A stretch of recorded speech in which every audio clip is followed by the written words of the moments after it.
Hello friends, welcome back with new vlog. This is Shivanand and Harish. Thanks for subscribing our channel and thanks for your loving support. Friends, ಈ ವ್ಲಾಗಲ್ಲಿ ನಾವು ಫೋಕಸ್ನ ಮಾಡೋಣ ಸಿದ್ದರಾಮೇಶ್ವರ ಬೆಟ್ಟ.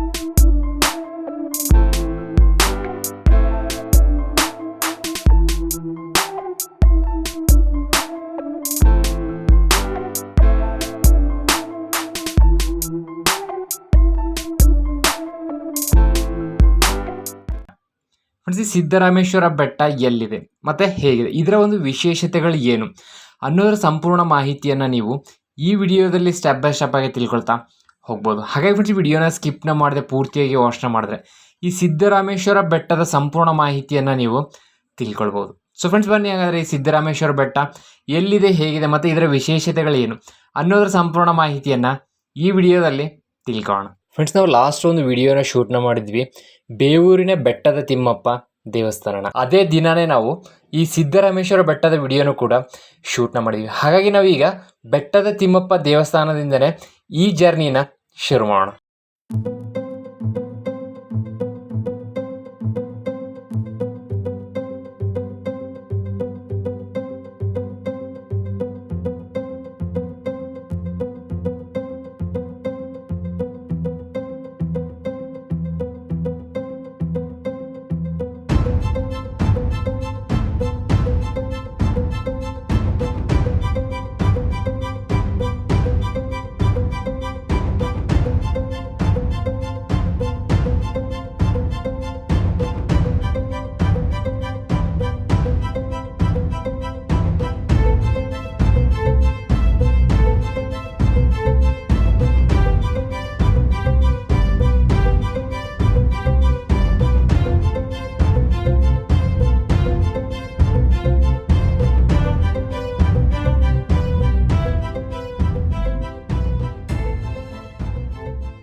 ಒಳಗಡೆ light ಇದೆಯಾ?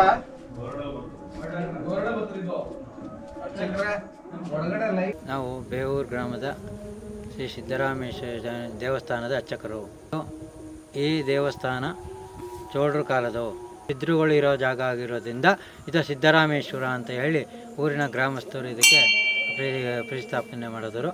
ಶ್ರಾವಣ ಮಾಸ, ಕಾರ್ತಿಕ ಮಾಸ, ಮಹಾಶಿವರಾತ್ರಿ ಈ ಮೂರು ಹಬ್ಬಗಳಲ್ಲಿ ವಿಶೇಷವಾದ ಇಲ್ಲಿ ಸಿದ್ದರಾಮೇಶ್ವರಿಗೆ ರುದ್ರಾಭಿಷೇಕ, ಗಂಗಾಭಿಷೇಕ, ಕ್ಷೀರಾಭಿಷೇಕ ಮತ್ತು ಪುಷ್ಪಾಲಂಕಾರ, ವಸ್ತ್ರಾಲಂಕಾರ ಇಂತಹ ವಿಶೇಷ ಅಲಂಕಾರಗಳನ್ನು ಹಿಂದಿನಿಂದಲೂ ಮಾಡಿಕೊಂಡು ಬಂದಿದ್ದೇವೆ.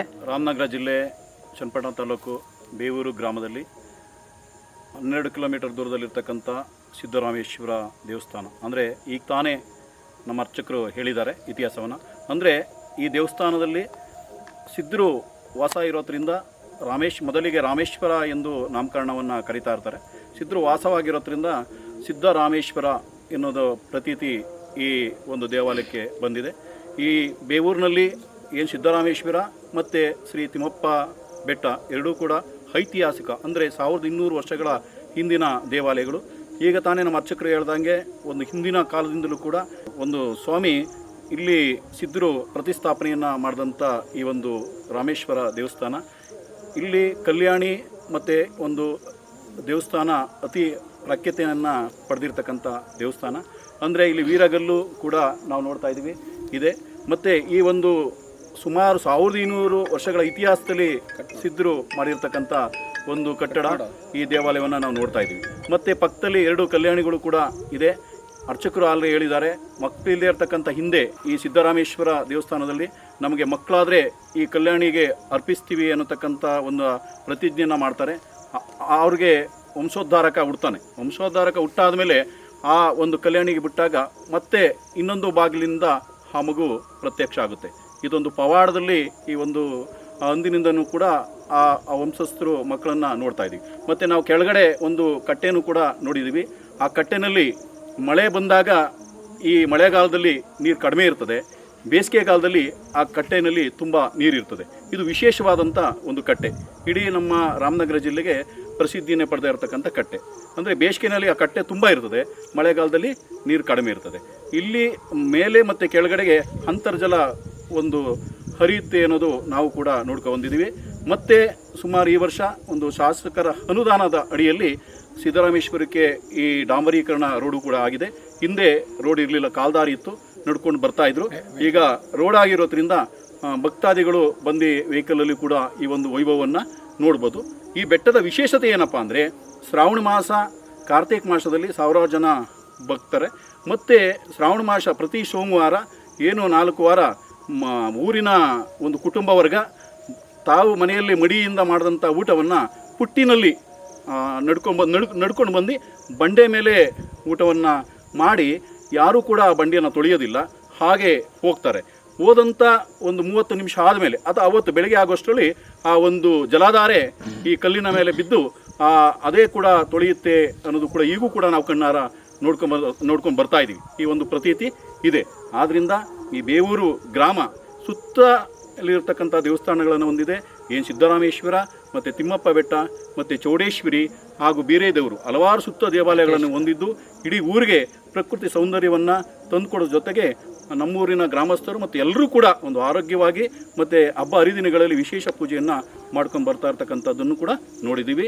ನಾನು ಈ ಸಂದರ್ಭದಲ್ಲಿ ಹೇಳೋಕ್ಕೆ ಇಷ್ಟಪಡೋದಿಷ್ಟೇ, ಸಿದ್ದರಾಮೇಶ್ವರ ಮತ್ತು ತಿಮ್ಮಪ್ಪ ಬೆಟ್ಟ ಎರಡಕ್ಕೂ ಕೂಡ ಒಂದು ಪ್ರವಾಸೋದ್ಯಮ ಇಲಾಖೆಯಿಂದ ರೋಡಿನ ವ್ಯವಸ್ಥೆ ಮತ್ತು ತಂಗುದಾಣದ ವ್ಯವಸ್ಥೆ ಮತ್ತು ಊಟದ ವ್ಯವಸ್ಥೆ ಎಲ್ಲ ಕೂಡ ವ್ಯವಸ್ಥೆಯನ್ನು ಸರ್ಕಾರದ ವತಿಯಿಂದ ಎರಡೂ ದೇವಸ್ಥಾನಗಳು ಮುಜರಾಯಿ ಇಲಾಖೆಗೆ ಸೇರೋದ್ರಿಂದ ನಾನು ಈ ದೇವಸ್ಥಾನದ ಊರಿನ ಗ್ರಾಮಸ್ಥನಾಗಿ ನಾನು ಹೇಳೋಕ್ಕೆ ಇಷ್ಟಪಡ್ತೀನಿ. ಭಕ್ತಾದಿಗಳಿಗೆ ಎಲ್ಲ ವ್ಯವಸ್ಥೆಯನ್ನು ನಮ್ಮ ಸರ್ಕಾರ ಮಾಡಿದೆ. ಭಕ್ತಾದಿಗಳು ವೆಹಿಕಲಲ್ಲೂ ಕೂಡ ಬರ್ಬೋದು, ಕಾಲ್ನಡಿಗೆಯಲ್ಲಿ ಬಂದು ಈ ದೇವರ ಕೃಪೆಗೆ ಪಾತ್ರರಾಗಿ ಪ್ರಸಾದವನ್ನು ಸ್ವೀಕರಿಸಿ ಈ ಒಂದು ಸೌಂದರ್ಯವನ್ನು ನೋಡಬೇಕು ಅಂತ ಈ ಸಂದರ್ಭದಲ್ಲಿ ನಾನು ಇಷ್ಟಪಡ್ತೀನಿ.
ಫ್ರೆಂಡ್ಸ್, ಹಾಗಾದರೆ ಈ ವಿಡಿಯೋ ನೋಡಿದ್ರಲ್ಲ, ನಿಮಗೆ ಹೇಗೆ ಅನಿಸಿದೆ ಅಂತ ಮರ್ಯಾದೆ ಕಮೆಂಟ್ಸ್ ಮಾಡಿ ತಿಳಿಸಿ. ನಿಮಗೆ ಈ ದೇವಸ್ಥಾನದ ಸಂಪೂರ್ಣ ಮಾಹಿತಿ ಸಿಕ್ಕಿದೆ ಅಂತ ಅಂದ್ಕೊಳ್ತೇನೆ. ನೀವು ನಮ್ಮ ಚಾನಲ್ ಸಬ್ಸ್ಕ್ರೈಬ್ ಹಾಗೂ ನಾವು ಕೊಡೋ ವೀಡಿಯೋಸ್ಗೆ ಲೈಕ್, ಶೇರ್, ಕಮೆಂಟ್ ಮಾಡೋದ್ರಿಂದ ನಮಗೆ ಇನ್ನೂ ಹೆಚ್ಚಿನ ಮೋಟಿವೇಶನ್ ಸಿಗುತ್ತದೆ. ಮುಂಬರುವ ದಿನಗಳಲ್ಲಿ ಇನ್ನೂ ಹೆಚ್ಚಿನ ದೇವಸ್ಥಾನಗಳ ಬಗ್ಗೆ ವಿಡಿಯೋಗಳನ್ನು ಅಪ್ಲೋಡ್ ಮಾಡೋದಕ್ಕೆ ಅನುಕೂಲ ಆಗುತ್ತದೆ. ಬನ್ನಿ, ಹಾಗಾದರೆ ಮತ್ತೆ ಮುಂದಿನ ವಿಡಿಯೋದಲ್ಲಿ ಮತ್ತೊಂದು ಸುಂದರವಾದ ದೇವಸ್ಥಾನದಲ್ಲಿ ಮತ್ತೆ ಭೇಟಿಯಾಗೋಣ. ಅಲ್ಲಿವರೆಗೂ keep watching our channel. Thank you.